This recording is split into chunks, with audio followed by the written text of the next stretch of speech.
Let's get this out of the way first. Kashimo is beating any Zenin Clan member in a 1v1, and that includes Maki and Toji. That's why this battle needs to be the entire clan. And in this video, I will be doing many variations of the clan, some variations including characters like Maki, and some even including dead characters like Naobito and Toji. But of course, I'm going to break this video down into 3 parts. The first part is going to be breaking down the scaling for Kashimo. The second part is going to be breaking down the scaling for the entire Zenin Clan. And the third part will be all the Zenin Clan versus Kashimo. And shout out to all the special grade and honored one members of the channel. You guys make the videos possible. Now let's get into Kashimo's scaling. Now Kashimo is an absolute monster. This man is one of the strongest participants in the entire culling game, and he also had the most points too. He's absolutely no joke, to the point where he's actually probably the strongest member, and all of this is without even using his curse technique. And I should clarify that now I'm not going to be including his curse technique for this video. I've made a whole video on what it could be, but regardless of what it could be, it will definitely scale way too high and will just be an instant win for him if he decides to use it. So we won't be including that. However, it's crazy because he doesn't need his curse technique to absolutely donkey slap any Zenin Clan member. With his manipulation of his curse properties, which is the properties of electricity and lightning, he can make curse techniques without a curse technique, if that makes sense. For example, he can just control the properties of his aura, which is electricity, kind of like Killua from Hunter x Hunter, to the point where he can make a guaranteed one-shot sure kill attack, or at least something that's like that, which is absolutely crazy, as this lightning bolt is so fast that not even Hakari with infinite cursed energy can dodge it. He can kind of react to it and he can move his head out of the way in certain situations, but it's not fast enough for him to dodge. It's also so powerful that it can easily rip apart and tear through a person who has infinite cursed energy, who is reinforcing their body with that infinite cursed energy, which is absolutely crazy. I even made a video where I had Kashimo versus Ishigori, and even I thought that even though Ishigori had a high output, I thought that maybe it wouldn't blow off his arm, it would only break his arm. But that's just me, because most people in the comments of that video thought that that lightning would take Ishigori's arm for sure. So clearly the majority of the fanbase have this lightning as something so unbelievably dead that it could rip apart anyone's arm, obviously excluding Gojo and Sukuna, they don't count. And this also goes into the fact that if you actually just attack him or get close to him, you'll be affected by the properties of his cursed energy, which is lightning, or I guess electricity, not really lightning, right? Where it will even stun people and shock people. Now of course, the one person who this isn't going to affect is Hakari and Jackpot, or I guess maybe not Yuta as well, because he has so much cursed energy. But if you fight against a normal sorcerer, or even very strong grade 1 sorcerers, this is going to affect them quite a lot, as even Panda, who's objectively stronger than semi-grade 1 and potentially grade 1 in his Rhino form, was affected by this property. Perhaps it wouldn't affect Naoya, Jinichi, and Ogi as much, but at the very least it will stun them and it will give assistance to Kashimo if they try to attack him or if he attacks them. And he also has his lightning rod, which is very powerful, as he can use it as a weapon to just beat the living crap out of people, and he can also charge electricity through that rod to kind of create a streak of electricity or a streamline of a lightning bolt, which is just incredibly powerful, strong enough again to just tear through Jackpot Hakari's body, who has infinite cursed energy reinforcing his body constantly, as it was just casually blowing off his limbs like it was nothing. And now into the juicy part of this Kashimo scale. Just how strong is he compared to other characters? Now I can understand if people have never scaled any other series before, maybe this is their first time scaling Jujutsu Kaisen, maybe this is their first time power scaling an anime, or perhaps they're just relatively new to the Jujutsu Kaisen power scaling. But what's agreed upon by the majority of power scalers is that Kashimo is just objectively far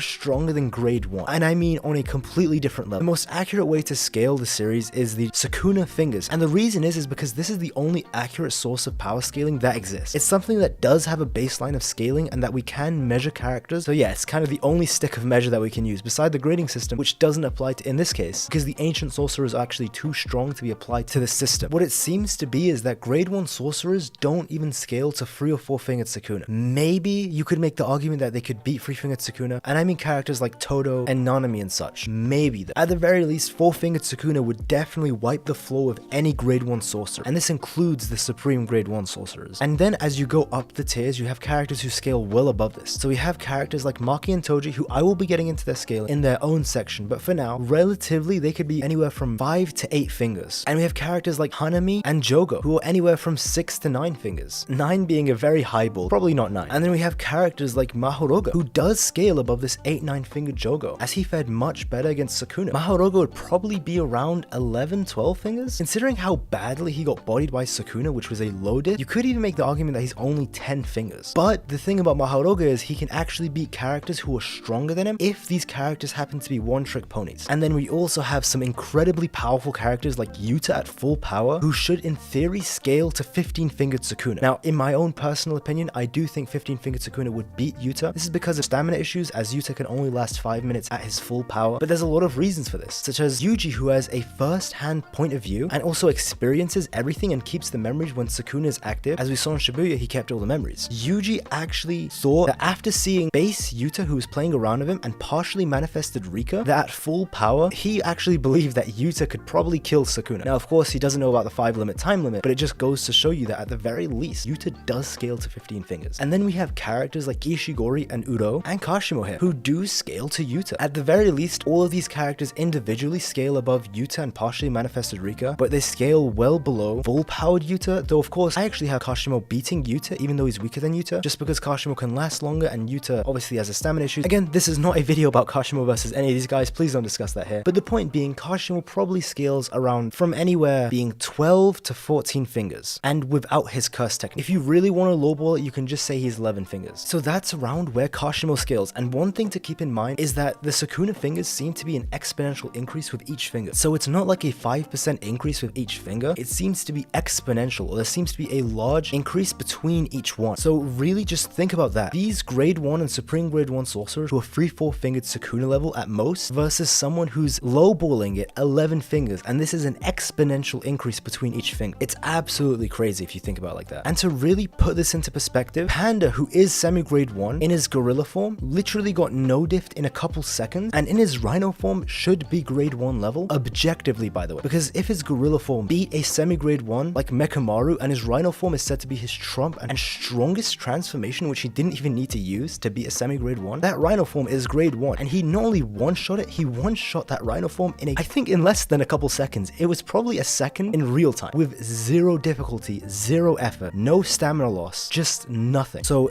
that should really put it into perspective just how powerful Kashimo is compared to other grade 1 sorcerers. And if you've been enjoying the video so far, please do consider subscribing and also leaving a like, as that does help out. Now let's get into the Zenin Clan. Now I'm going to scale each of them individually. Obviously I'm going to start off with Toji and Maki, who are going to have the most thorough and in-depth explanation scaling. For the other ones, maybe not so much. Well, I guess Naoya could have a lot of good scaling, so I'll go into a lot of depth for him, but the other members will have some relative scaling because obviously we don't have too much information on them. Now to start off with Toji, as I have stated in several of my past videos, and even in a lot of my live streams actually, Toji is either over or underrated by some fans. I think most fans generally do overrate him because of the Gojo fight. Now here's the thing to understand, Toji is weaker than all versions of Gojo, and this includes the pre-awakened Gojo who he assassinated. First of all, let me explain why he's just weaker than obviously regular Gojo. Keep in mind, he beat a Gojo who didn't have Hollow Purple, who didn't have Red Glow, who didn't have Reverse Curse technique, didn't have his domain expansion, didn't have his instant teleportation technique, didn't have a decade of experience. And to top it all off, the Gojo that he beat was not only insanely mentally fatigued and out of stamina, as he had been keeping his curse technique for 3-4 days, as even during the fight, he was sweating the whole time. He was not in the right state of mind to fight. And then to top even that, he not only started the fight with a sneak attack, and keep in mind, Gojo could not heal the sneak attack, because at this point, Gojo did not have Reverse Curse technique. Yes, he did reinforce the damage, so it wasn't too bad, but it's still a stab wound in his stomach. And to add even more, Toji needed this multi-day, multi-layered, specific plan to kill him, as with all of this, he needed to throw some fly heads specifically to distract Gojo, and then he needed to sneak in from behind with one of the only 2 weapons in the entire world that can actually hurt this man, and he just stabbed him in the back when he wasn't paying attention and caught him off guard, obviously because he's mentally fatigued and he was thinking about other things, and the fly heads. And then remember, Toji has a complete knowledge of all of the Gojo clan's techniques, so he came into that fight and he had done his homework. So that's why he beat pre-awakened Gojo, even though he's weaker than pre-awakened Gojo, and I mean a lot weaker, because if he had just been stronger than pre-awakened Gojo, he wouldn't have planned all of this. He would have just killed him. He wouldn't have literally needed him to be out of stamina, mentally and physically fatigued, having run his curse technique for multiple days without stop, and to have all of these crazy plans just to kill it. He would have done what he did to Geto, where with Geto, he needed no plans, he did nothing, he just went in, killed him, because he was stronger than Geto. So yes, I understand I may have just absolutely blasted Toji's ass, but I'm not saying he's weak, I'm just saying let's keep it relative and let's keep it realistic. Toji is still an absolute monster who is easily able to just kill grade 1 sorcerers in a second like Kashimo could, and like how Maki did. And now to actually upscale Toji, I'm gonna need to talk about Maki, because funny enough, Maki has far better feats than Toji, and I mean way better feats. However, anything that goes for either of these characters, at least in the strength, speed, and power department, counts for both of them. The reason that this is because in a databook, the author himself stated that Maki and Toji have the same powers, or it went along the lines that they have the same restriction, or they have the same physical strength for something. So yes, for all those who say Maki is weaker than Toji, the author himself has just shot you down, as he himself has said that they're just the same. And this is beside the fact that the author, I'm genuinely not even kidding, I think by 3 or 4 different characters, that Maki is just like Toji in the perfect preparation arc, and he also showed it as well with multiple panels comparing the two to show that they are 1-to-1. Yet a lot of sexist people want to say Maki's still weaker, even with all the evidence, and then even with the author himself saying that they're the same power. Now, before I actually get into Maki's power specifically, one thing I want to actually say about Toji is that his intelligence seems to be off the charts. In terms of battle IQ, him and Maki are extraordinarily smart in battle, as they can calmly and very thoroughly analyze fights. As Toji, even when he was fighting this awakened Gojo, was calmly analyzing his techniques and making plans to beat him, and in the same sense of Maki, she was getting tossed around at supersonic speeds, and she was bleeding from her previous wounds, keep in mind, not from anything Naoya did. It was from her wounds when she was pre-awakened. But even with all of this, as she was being tossed through dozens of boulders at the speed of sound, Maki was calmly analyzing Naoya's technique, and she was counting up the frames, and not only that, she was just analyzing how his technique worked and figured it out while she was bleeding out and while she was on the back foot, which really goes to show just how crazy Maki's battle IQ is. And obviously this goes with Toji. However, at the very least, Toji seems to have incredible general IQ. And what I mean by this is that his strategy outside of a fight is just off the charts. So this entails like planning, strategies, setting up fights, and all that kind of thing. Which does make sense because Toji was known as the sorcerer hunter for a reason, and he is also one of the best assassins in the whole world. So obviously an assassin needs to be very good at planning an assassination and a kill. So it does make sense that Toji's planning outside of a fight, because remember, strategy and planning and then battle IQ are 2 separate things, though they can go hand in hand. Now, to get into the Maki scaling of her literal power, which does apply to Toji, Maki is easily able to kill multiple grade 1 sorcerers and even supreme grade 1 sorcerers with no difficulty, and all of this is while she is heavily injured. Because remember, before she awakened, Ogi had actually not only cut her eye, but he had also done major internal damage, as he had literally sliced her internal organs, as we see an x-ray shot of when Maki gets cut up. So yes, even after Maki had awakened, it's not like the wounds healed. Yes, her body got stronger, but she still has that damage. So keep in mind, everything she does against the whole Zenin clan was all done while she is mortally wounded and is bleeding out, which is absolutely incredible, as her insides had been ripped apart. To start off, she insta-no-diffs and completely blitzes Ogi Zenin, who is a supreme grade 1 sorcerer. One thing I should clarify, I do understand that the story has never really said what the difference is between supreme grade 1 and regular grade 1. It could just be a status thing. It could also be a power thing. Regardless of what it actually is, it does seem like the supreme grade 1 sorcerers that we've seen just happen to be the strongest grade 1 sorcerers as well. It may just be a coincidence, but perhaps not. But at the very least, that's how I interpret it. Even if you don't agree with that, you can at least agree that these supreme grade 1 sorcerers are on the high end of grade 1 sorcerers. They're on the high tier of grade 1. So yeah, she insta-blitzes him, chops his head off, no difficulty. And what does she proceed to do? She not only kills the entire Kikuru unit, which is an elite squad trained by the Zenin clan, who, keep in mind, they don't have cursed techniques, but they are all Zenin clan members who have trained for years and decades to master their cursed energy refinement. So after killing all of them, she proceeds to kill multiple Hei members. And keep in mind, Hei members are people who are semi-grade 1 or higher, and since the Hei has 2 supreme grade 1 members, you can assume that the other members are at the very least grade 1. So they are impressive. What does she do? She kills not only the leader of the Kikuru unit, because remember, narratively, the Kikuru unit leader has been showed to be at least on the same level as a Hei member. Because yes, even though he doesn't have a curse technique, he is the leader of all of these bums, and he does seem to fight alongside them and is portrayed to be on their level, which you'd expect of the leader of the entire Kikuru unit, to at least be on the level of a Hei member. So you can assume he's at least semi-grade 1, probably grade 1 to be honest. So what does she do? She kills 2 grade 1 level sorcerers instantly, proceeds to completely tank Jinichi's curse technique, which is incredibly destructive and powerful. It's where he has those massive fists and he punches people. Not only does she tank it, the only reason she even got hit with it is because she was stun locked and frozen by another Hei member's technique, which freezes people in place. And even then, he could only do it for a couple seconds before literally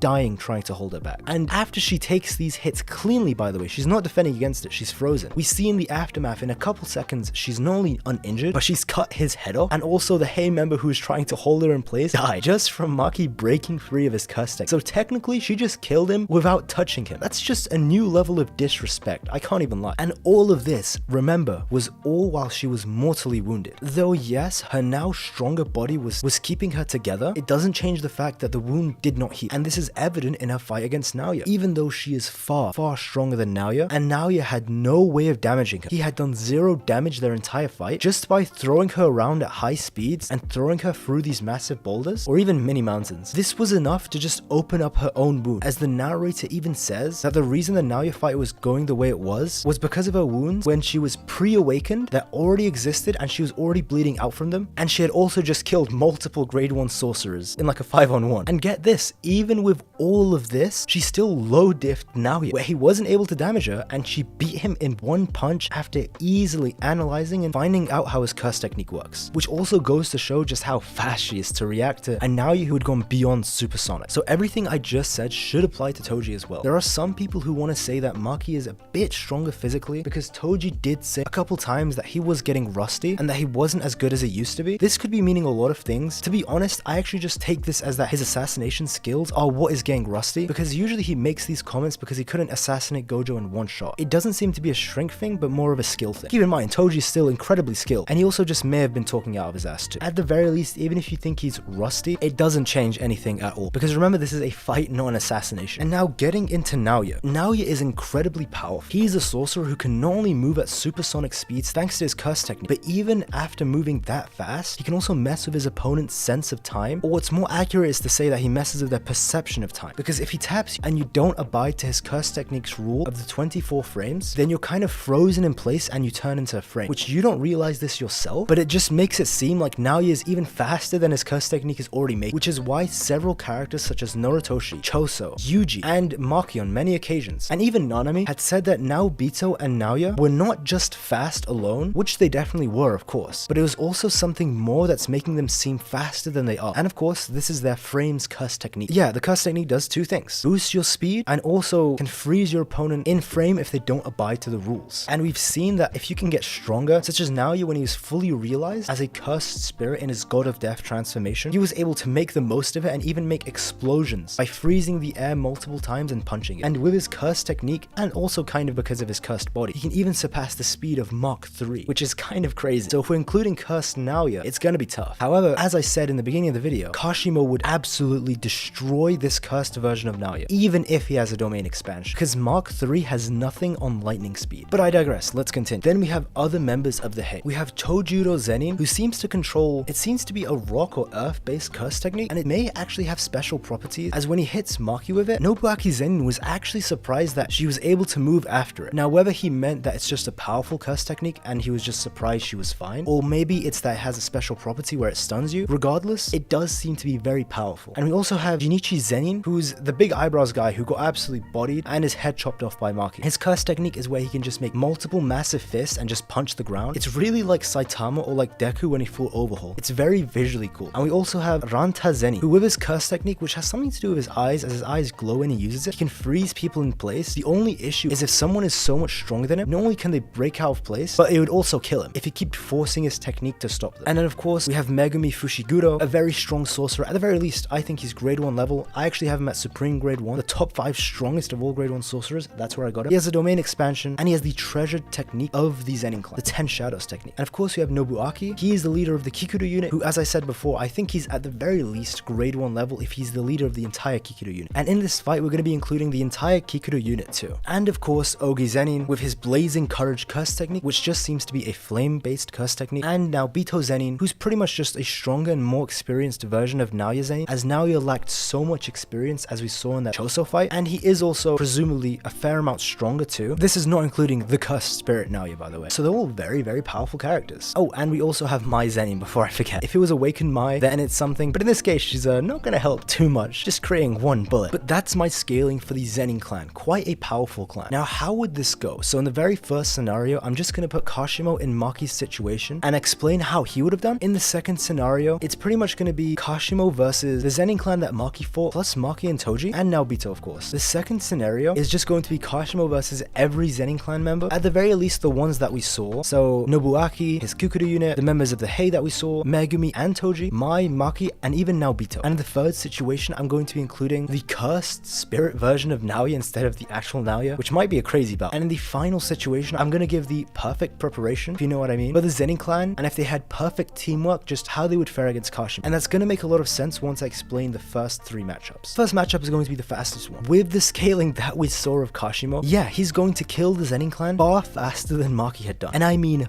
far faster, which is really incredible to think about. Obviously, if you heard all of my Kashimo scaling and you disagree with that, then I'm just genuinely perplexed, honestly. And you're not gonna like what's gonna come after. Kashimo versus the whole Zenin clan with the dead members or with members who weren't there. I'm gonna be honest, this is gonna sound crazy, but I do think he wins. universe. Now in this scenario, we're gonna give Toji the inverted spear of heaven, which keep in mind is not gonna do a single thing to Kashimo, because the inverted spear of heaven does not stop or negate cursed energy, it only forcibly stops a cursed technique. And funny enough, Kashimo is never using his cursed technique, so literally the inverted spear of heaven might as well just be a regular spear, literally just that, with no special property, because it's not gonna do anything to Kashimo. And we could give Maki a playful cloud, but if we're just gonna include awakened Maki, the fairest thing to do is to just give her the sword that Mai made for her, which has no special properties. At least as we know so far, the Maki versus Naoya fight is still going on, so I don't know where that's going. I'm gonna be honest, because if we just say Kashimo pulls up to the Zenin Clan, they're just gonna be extremely disorganized, and not only that, because of the hate they have for each other, especially the hate that the Zenin Clan has for members like Toji and Maki who have no cursed energy, and the discrimination that goes against them, there's not gonna be any team cohesion. And it's not like Megumi likes the clan. Megumi in the databook said the thing that causes him the most stress is to visit the Zenin Clan, whenever he had to visit the Zenin Clan with Gojo. And even in the Maki fight itself, Naoya was actually waiting for Maki for whatever reason to kill the rest of the Zenin Clan, and we know that he waited and watched because Naoya was with Jinichi when it was announced that Maki had killed Ogi. Yet it was only Ranta, Jinichi, Chojuro, and Nobuaki who were there fighting her, even though Naoya was with Jinichi when all of this was found out. And we also know Naobito Zenin is an absolute drunken waste man, so it's not like he's going to be joining in the fight as well. Needless to say, even if you have all these guys ganging up on Kashimo, or if we have Kashimo invading, say, the Zenin Clan and all of them just happen to be in the area, it'd probably go like a lot of 2v1s, maybe some 4v1s, but it's not going to be the whole clan jumping him at once, because this clan, as we all know, is incredibly dysfunctional. I even think that if you had Toji and Maki 2v1 in Kashimo, maybe that could be enough to kill Kashimo. It's a big maybe though. If you had Megumi thrown in the mix, and Naoya and Naobito, and then just the whole clan, then yes, of course, all together they're gonna body. And I guess that was my fourth scenario where they all have perfect teamwork. I guess I'll just answer that now. Of course, Kashimo is going to lose if all of these characters have the godly teamwork and just perfect planning. But realistically, there is no scenario or no timeline where that's going to happen in this universe, with how dysfunctional and hateful this clan is towards each other. So realistically, if Kashimo had just invaded the clan and we had all of the members who I just listed, like Toji, Maki, Megumi included with Mai, just chilling in the estate, it'd probably be a lot of, like I said, 2v1s and 3v1s. And I do think Kashimo would be able to just weed them out and just kill them. I mean, you would need at least 5 of these characters, 2 of them being Maki and Toji, for me to comfortably say that Kashimo would lose. Because I actually forgot to say this in the Kashimo scaling. Kashimo has the greatest endurance, stamina, and especially durability we have seen in the entire series from any character in Jujutsu Kaisen, excluding Gojo and Sukuna, as always. The fact that Kashimo was able to fight an immortal being with infinite cursed energy for over 15 minutes, well, roughly over 13, and not only that, he was completely fine. He was taking punches, and yes, he was bleeding, but by the end of the fight, he was clean. Not even a scratch on it. The only reason he'd actually lost was because he had expanded his cursed energy, and that was because of his final attack, and because he had gone into the water specifically. Before that, he had more than enough cursed energy to keep fighting, and he had taken no damage relatively against someone with infinite cursed energy. So yes, he's gonna last more than long, and I actually think Kashimo is far, far more durable than Toji and Maki. Now, how is this fight gonna go if we include the cursed Naoya? To be honest, obviously I think Kashimo is stronger than cursed Naoya, but I do think it's just gonna be too much if it's the whole clan, even if they aren't all ganging up at once. But if you include cursed Naoya to fight as well, because cursed Naoya's skill is very high, it might be too much, to be honest. I do have him losing that. But yeah, that's pretty much my take on Kashimo versus the Zenin Clan. I actually discussed this in a live stream before, and I've been meaning to make this video for a couple weeks, and here we are. Of course, I think there's gonna be a fair amount of people disagreeing with me. I'd say it's gonna be 50-50. Again, keep in mind, this is my interpretation of the fight. If you disagree, that's fine, just keep it respectful in the comments. But yeah, asking power scalers to be respectful in the comments. Oh boy, like that's gonna happen. And as if most of the people who are gonna behave actually watch this far in. Because most of the time when I get garbage comments, it's people who've only watched a bit of the video or certain parts and have skipped most of it, and their arguments get disproved anyway, later on in the video, which they didn't watch. But hey, I do know that there's gonna be a lot of people with really good takes on why they would disagree with me, or even why they would agree with me. So regardless of which side of the fence you sit on, as long as you're nice and respectful, and you're not an absolute cunt, by all means, let me know what you think in the comments. And of course, if you've enjoyed the video and you've watched this far, please do consider subscribing. I mean, you watched this whole video, right? Because I have a ton of versus battles like this, what ifs, theories, discussions, and I do a ton of live streams too. So yeah, do consider that. And also, if you did like the video, and again, made it this far, do consider liking the video too. Always much appreciated. And shout out to all the members of the channel. Their names on the screen now. Thank you guys lots. You guys make this possible. But yeah, guys, that's pretty much it. If you've made it this far, you're an absolute legend. And if you have subscribed, you're a member of the Higuruma fan club. This video ended up being 46 minutes in recording. I imagine if I edit it down, it would probably be anywhere from, I guess, 20 to 30 minutes. So yeah, gonna be a long one to edit. So I really hope you guys did enjoy this, and much love if you did watch it this far. Because as you can tell, I was really passionate about this video, as I am with all my videos, of course. Because if I actually don't care about a topic, I'm never gonna make a video on on that. And I expected this to be a 20-minute recording session. I guess I got too passionate, I guess.